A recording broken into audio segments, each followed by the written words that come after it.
Mga kababayan, nandiyan na si Jenny Ramos, huwag kayong maingay ha. Oh, shoutout ko yan, isa-shoutout ko yan. Oh, di ba? Pagka na-file, pagka umakyat, ano po ang susunod? Warrant of arrest. Dito laban kay Defensor. Pagka warrant of arrest, ano na po ang gagawin nila?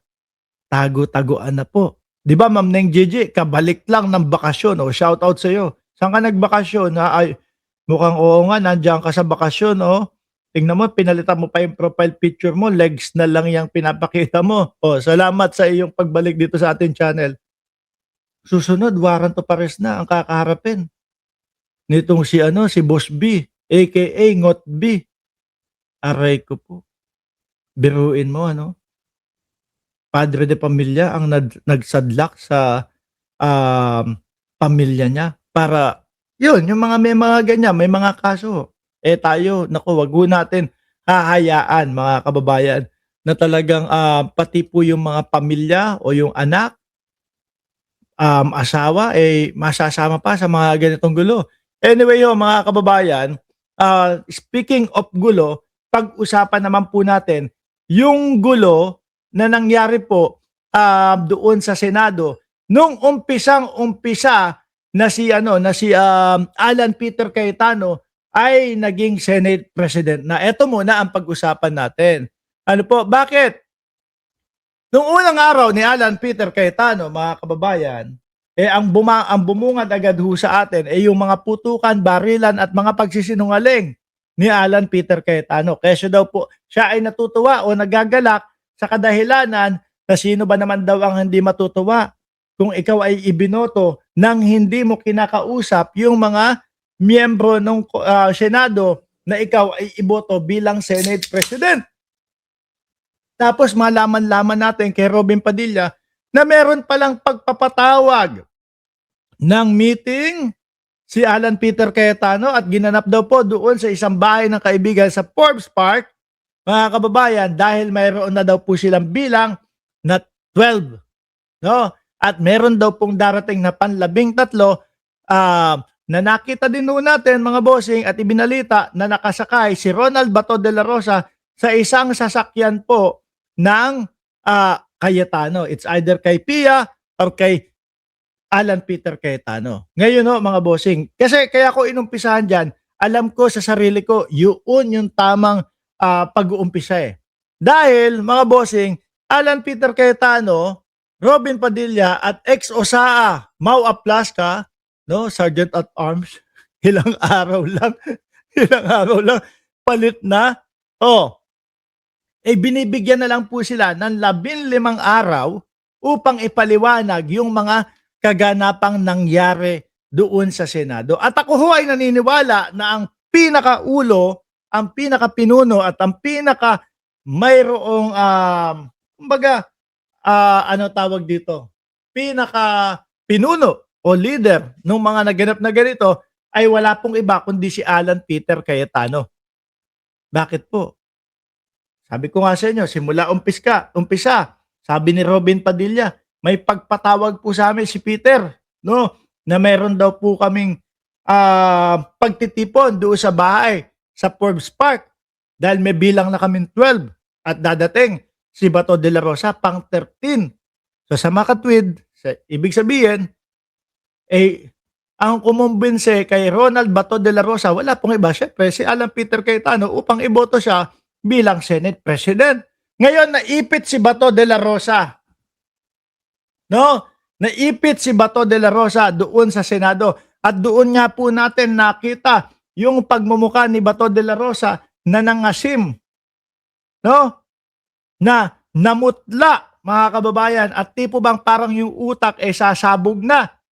So sa tingin ninyo po, kung sino ang umimbita at sino ang dahilan kung kaya siya naipit, sino ang gagawa ng paraan para siya ay makalabas at sino ang may kapangyarihan para maggawa at magutos ng mga ganun ho, mga kababayan. Wala pong iba, kundi si Alan Peter Cayetano. Siyempre, yung mga nasa ilalim, kagaya nila Aplasca, pag inuto ni Cayetano, ako na Senate President ngayon at ikaw ang Sergeant at Arms na.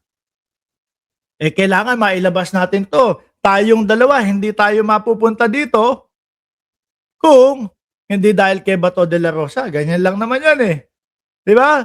Ngayon, ilalabas natin kailangan si Bato de la Rosa, 'di po ba?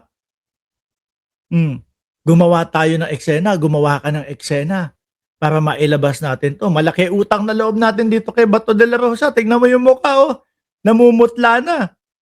Bigla na kumakanta ng When Bells Run hindi ko kabisado yun mga kababayan. Pero sabi nga nung iba, hindi dapat kinakanta ni Bato de la Rosa yan para sa pansarili niya. Ano po? Sherlock 007, shout out sa inyo at kay It Wasn't Me, Bembol Run. Sabi, oh, ngayon gumawa sila ng eksena. Grabe naman po. Biruin mo, warning shot, 27 warning shot 'to. Tapos saan ka nakakita ng warning shot nakatutok doon sa mga NBI? Yan yung nakikita ko ho mga bossing, na hindi lang obstruction of justice ang kailangan ipaliwanag nitong kampo nila Aplasca, Robin Padilla at ni Alan Peter Cayetano, kundi po bakit pinaputukan yung mga NBI gayong alam naman nila nakabaro o kasama sa gobyerno. Di ba? Bakit? Sadya ba talagang gusto nila patayin yung mga yon? Or hindi lang talaga maintindihan ni Aplasca kung ano yung warning shot na 27 yung pagpapaputok na pinakawalan. Di ba? Sabi ni Lolo Yumi, Yul, Miami, dapat sa Hague siya, humanitarian bushmark. Sabi ni The Mechanic, senaryo para patakasin si Kalbo. Ganyan na nga ho yan. Kailangan nila ipaliwanag yan.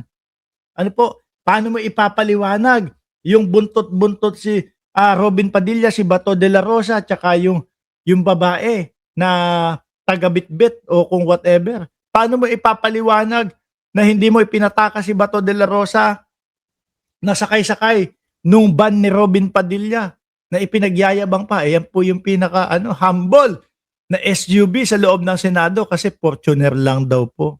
Lahat po yan mga kababayan. Sabi ni Alonly TV, nasa labas, NBI, pinaputukan ni Aplasca. Correct. Ayan binigyan ng 15 araw sina Senador Alan Peter Cayetano, Robin Padilla at ex-OSAA Maoy Aplasca upang magsumite ng eksplanasyon sa ombudsman kaugnay ng inihiyaing reklamo sa umano'y pagkakadawit nila sa pagkatakas ni Bato de la Rosa na may warrant of arrest sa ICC. At isa pa, sabi ni Cayetano, nung dalawang Cayetano, pinuputukan na po kami dito. Sa totoo lang, hinahanap ko talaga yung tamod sa mukha. Yung putok ko sa kanilang mukha, mga kababayan Kung ano yung sinasabi nilang pinapaputukan sila Pero, nalaman natin ang katotohanan na dun sa mismong grupo nila, no? Grupo nila, kasi kagrupo naman nila si Aplasca. Sa grupo nila, mismong nanggaling ho, mga kababayan, yung mga pagpapaputok ho. Tapos ang isinasambit sa ating mga Pilipino doon sa ginawa nilang pagla-live, pinuputukan daw po sila. Di ho ba pagsisinungaling sa atin yun? Isa pang huli dyan. Bakit sa wetpacks ba naputukan? Sabi ni Shiro Kasaki. Ewan ko dyan sa mga putok-putok nila. Isa pa ho, mga kababayan. Magtataka ka, si Alan Peter Cayetano ang nagpapatay ng ilaw. At yung tipo ho bang, ikaw ba yung nagpapaputok para yung mga puputukan mo hindi makalayo, hindi makalabas, hindi makapuslit? Kasi po ang alam kong nagpapatay ng ilaw, yung mga nagpapaputok po, no? At tapos may mga night vision sila para yung mga target nila iisa-isahin. Para pag pinatay yung ilaw, yung mga tao hindi makakaalis doon sa kanilang mga lugar, mahihirapan. At hindi makikita yung mga galaw, hindi makikita saan pupunta. Pagka may konting nakante, lalagapak na, tutunog na. Di ba? Lights off daw. Kapag pinuputukan, ganun. Ay, they are under attack nga sabi ni Jenny Ramos. Wala tayong nakita At yan po, yung mga sinasabing they are under attack, sinabi na po walang pag-atake sa Senado na nangyari. Walang pag-atake sa Senado na ginawa.